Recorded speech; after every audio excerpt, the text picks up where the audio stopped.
عمران خان صاحب نے یہ خطاب کیا ہے اور انہوں نے اعلان کیا کہ وہ یہ جو واقعہ ہے ضلع شاہ کا اور زمان پارک کا، اس کو لے کر وزیر اعلیٰ پنجاب محسن نقوی اور پولیس والوں کے خلاف FIR کروائیں گے۔ آپ کی جب پنجاب میں حکومت تھی، پرویز الہی صاحب آپ کے CM تھے، وزیر آباد میں عمران خان پہ حملہ ہو جاتا ہے، آپ اس وقت اپنی من منشا کی FIR نہیں کروا سکے، تو آج تو آپ کے پاس اختیارات بھی نہیں ہیں، آج آپ کیسے کروا لیں گے؟ دیکھیے، قانونی طور پر تو ہمارا حق ہے نا، ہم قانونی چارہ جوئی کریں گے،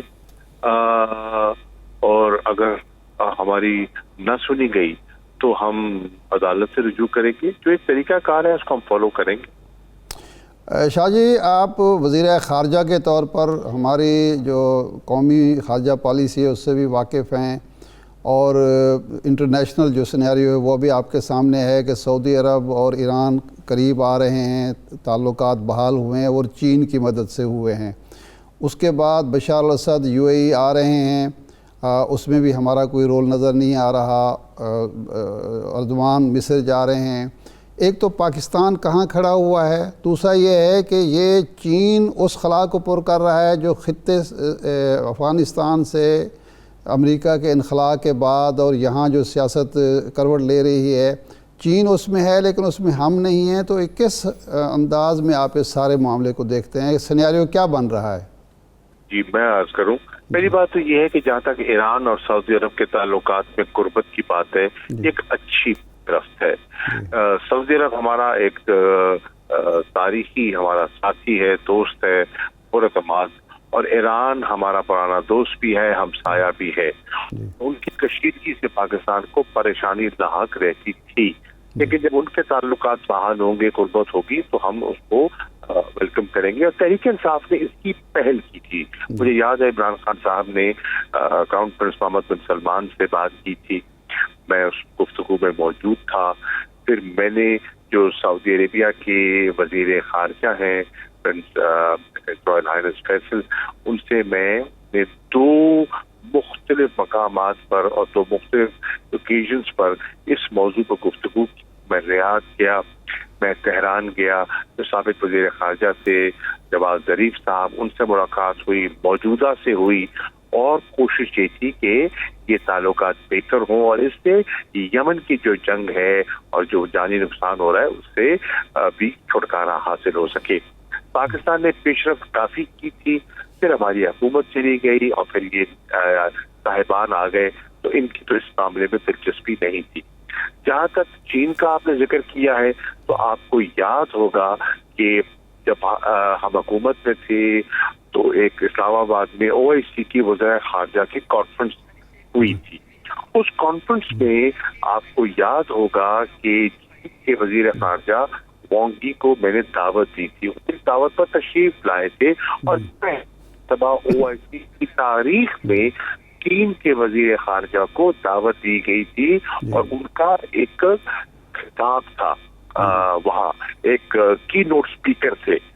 پاکستان نے راستہ بنایا کہ چین کا جو امہ کے ممالک ہیں ان کے ساتھ قربت کا ایک راستہ ہو، کیونکہ چین ہمارا پورا اعتماد ساتھی اور دوست ہے۔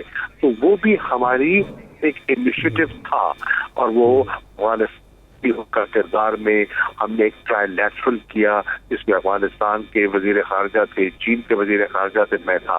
تو یہ ہماری پروگرس تھی۔ اب قسمت سے موجودہ جو سیٹ اپ ہے، ان کے وزیر خارجہ کے پاس تو نہ یہ سوچ ہے، نہ ٹائم ہے، نہ ان کو کوئی اہمیت مل رہی ہے۔ وہ صرف شہر شہر ملک ملک پھر رہے ہیں اپنا تعارف کرواتے ہوئے۔ شاہ جی یہ میں اس حوالے سے، آپ قطع کلامی معاف، یہ میں پوچھنا چاہتا تھا کہ ہمارے وزیر خارجہ چین ایک دفعہ گئے لیکن وہ بیجنگ نہیں گئے، ان کی ملاقات وزیر خارجہ سے ہانگ کانگ کے قریب ایک کسی چھوٹے سے شہر میں ہوئی، لیکن امریکہ وہ بار بار جا رہے ہیں۔ اب تو ہمیں یاد بھی نہیں کہ وہ کتنی دفعہ امریکہ جا چکے ہیں۔ روس بھی ان کا دورہ نہیں ہوا، ایران کی طرف بھی وہ مائل نہیں ہیں، تو یہ کوئی شفٹ ہے؟ نہیں ہوں گے جی، ان کی بھی نہیں۔ دیکھیے، ان کی وجہ ہے کہ وہ سمجھتے ہیں کہ ان کا قبلہ و کعبہ جو ہے وہ واشنگٹن ہے، وہ سمجھتے ہیں اقتدار کا زینہ وہ ہے، اور اس تگو دو میں وہ سمجھتے ہیں کہ جو بھی ان کی جو ہما ہے وہ وہاں سے اڑے گی اور ان کے آ کے بیٹھے گی. ان کی سوچ نہیں ہے. بدقسمتی سے وہ اسی سوچ میں، پرانی سوچ میں مبتلا ہے، جبکہ خطے کی صورتحال جیسے آپ نے کہا بڑی تیزی سے بدل رہی ہے. ترکی اور اپنا جو ہے مصر اور آپ کا بھلا ہو سیریا، جس نے ایک کشیدگی تھی وہ قریب آ رہے ہیں. چین کے صدر روس جا رہے ہیں، اور آپ نے دیکھا کہ روس میں بھی اللہ کے فضل و کرم سے ہماری گورنمنٹ نے، عمران خان نے انیشیٹو لیا تھا اور روس کے ساتھ تعلقات میں ایک نیا آغاز کیا تھا. اس ریجن کو سینٹرل ایشین ریپبلکس کے ساتھ ہم نے پیش رفت کی تھی. تو ایک نئی حقیقت آ رہی ہے. پاکستان نے بڑا رول پلے کیا تھا، لیکن یہ جو حکومت ہے یہ جو ایبسنٹ اس لیے ہے کہ ان کی ترجیحات ہی نہیں ہے. نہ یہ معیشت کو صحیح کرتی ہے، نہ یہ خارجہ پالیسی پہ ان کی کوئی سمت. اچھا شاہ صاحب اسی ضمن میں ایک سوال اور ہے. جی اسی ضمن میں ایک سوال اور ہے. اب دیکھیے یہ پے در پے معاملات جو ہیں، یہ تبدیلیاں جو آ رہی ہیں جب سفارتی تعلقات شروع ہوتے ہیں UAE کے اسرائیل کے ساتھ، اور پھر اس کے بعد ہم یہ دیکھ رہے ہیں کہ اس پورے ریجن میں لوگ قریب آتے جا رہے ہیں. کیا ورلڈ آرڈر شفٹ ہو رہا ہے، آپ یہ سمجھتے ہیں؟ دیکھیے میں سمجھتا ہوں کہ اب جو ایک تھی نا پہلے بائی پولر ورلڈ تھی، پھر یونی پولر ہوئی، اب پھر ملٹی پولر کی طرف جا رہا ہے نظام. اب یورپین یونین جو ہے وہ اپنا مسل اپنا وہ دکھاتے ہیں، وہ اپنی ایک انڈیپینڈنٹ لائن ٹو کرنے کی کوشش کرتے ہیں. آپ دیکھ رہے ہیں نا کہ حالات بدل رہے ہیں. وہ جو پہلے ڈومینیشن تھی وہ اب اس میں ایک نئی تبدیلی آ رہی ہے. نئی اکنامک پاور جو ہے وہ اوپر اٹھ رہی ہے. یورپ ایک نئی پاور کے طور پر اٹھا ہے. چین ایک نئی حقیقت اور ایک گلوبل پاور، اکنامک پاور اور ٹیکنالوجیکل پاور کے طور پر سامنے ابھرتا ہوا آ رہا ہے. Second largest economy in the world بن چکی ہے اور ان قریب largest economy in the world ہوگی. تو یہ جو شفٹ ہے اس کا امپیکٹ جو ہے وہ ہوگا. صحیح ہے. شاہ جی یہ فرمائیں کہ آپ نے یہ صوبائی اسمبلی کے کاغذات بھی کہیں سے جمع کروائے ہیں؟ جی میں نے کرایا ہے ملتان سے. اچھا جی تو اس کا مطلب ہے ہم امید کریں کہ اگلے وزیر اعلیٰ PTI کی طرف سے آپ ہوں گے؟ نہیں، وہ بالکل نہیں میں کہہ سکتا، وہ دعویٰ نہیں کر سکتا. وہ فیصلہ عمران خان کریں گے. اگر انہوں نے کہا تو بالکل لڑوں گا انشاءاللہ، اور اگر انہوں نے کہا کہ نہیں وہ میرا کہیں اور رول دیکھنا چاہتے ہیں تو پھر پارٹی کے مفادات کو میں ترجیح دوں گا. صحیح ہے. آج آپ نے پریس کانفرنس کی اور اسپیسیفک ایشو رکھا، وہ جو اسحاق ڈار صاحب کا بیان ہے اور رضا ربانی صاحب کی جو ریزرویشن بار بار وہ پہلے پریس ریلیز بھی جاری کر چکے ہیں، پھر اس دن سینٹ میں بھی انہوں نے خطاب کیا.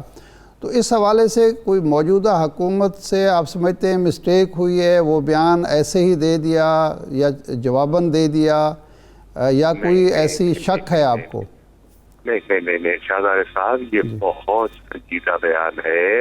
اس کو آپ اس طرح بالکل مطلب اس کو آپ اس کی اہمیت کو ذرا سمجھیے. اسحاق ڈار معمولی آدمی نہیں ہے. وہ وزیر اعظم نواز شریف صاحب کے سمدی ہیں. وہ اہم ترین منسٹر ہیں اس کیبنٹ کے، اور وہ ہے فائنانس منسٹر کا بنتا نہیں ہے بیان دینا. اب سوال ہے میں بیان کیوں دیا، یا تو وضاحت کریں، کیونکہ یہ تو دفتر خارجہ بات کرے تو مجھے سمجھ آتی ہے. جب انہوں نے اس ایشو پر بات کی ہے تو کوئی چیز تو ہے. IMF کے ساتھ نیگوشیشن وہ کر رہی ہے. وہ بتائے نا قوم کو اعتماد ملے